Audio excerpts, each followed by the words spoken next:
Hey, hope you're enjoying our mini messages, and we have another one today, and we're still continuing to shift gears towards the story of Sodom and Gomorrah in Genesis chapter 18.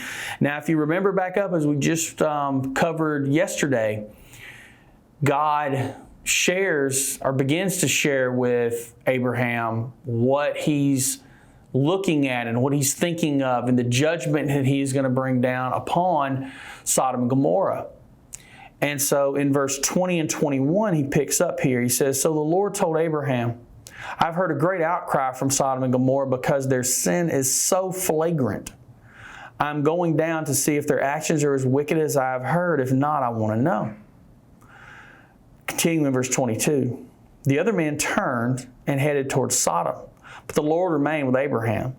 Abraham approached him and said, "Will you sweep away both the righteous and the wicked? Suppose you find 50 righteous people living there in the city. Will you still sweep it away and not spare it for their sakes? Surely you wouldn't do such a thing, destroying the righteous along with the wicked. Why you would be treating the righteous and the wicked exactly the same?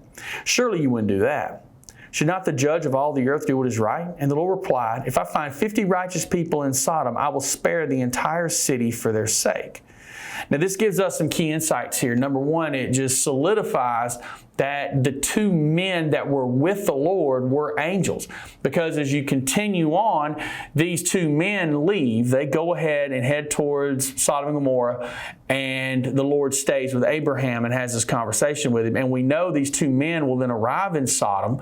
They will come across Lot, and Lot will take them into his house. And we know they're angels from the story itself, from that account. So we know who they are. And this just cements the third man in the party was the Lord.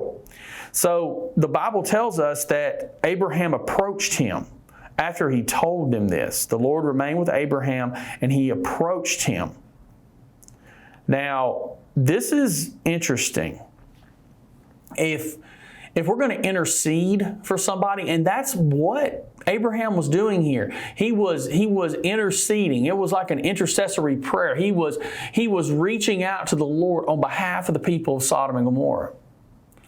And if we're going to intercede, we've got to draw near to God. We've got to approach Him.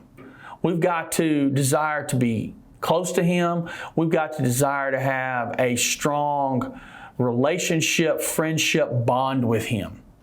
And so Abraham knows he has that. And so he approaches him. And he asks him a question. Would you also destroy the righteous with the wicked? So here what's happening, Abraham is almost reminding God of who He is.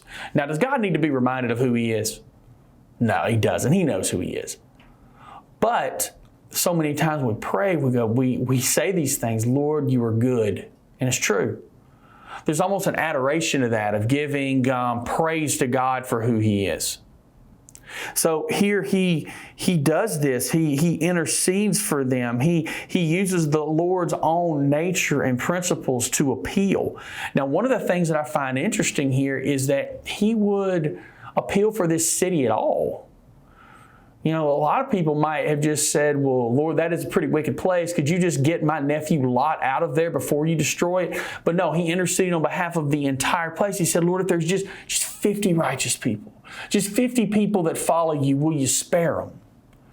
And so as we know, if you've ever read this, as you go down, He's going to kind of keep tracking the numbers down. He's going to keep trying to move it down to protect these people. And it shows Abraham's heart for people and his love for people. So this is good on Abraham's part. This shows character of his desire to see no one harmed, to see no one destroyed. So we'll continue this tomorrow. You guys have a blessed day.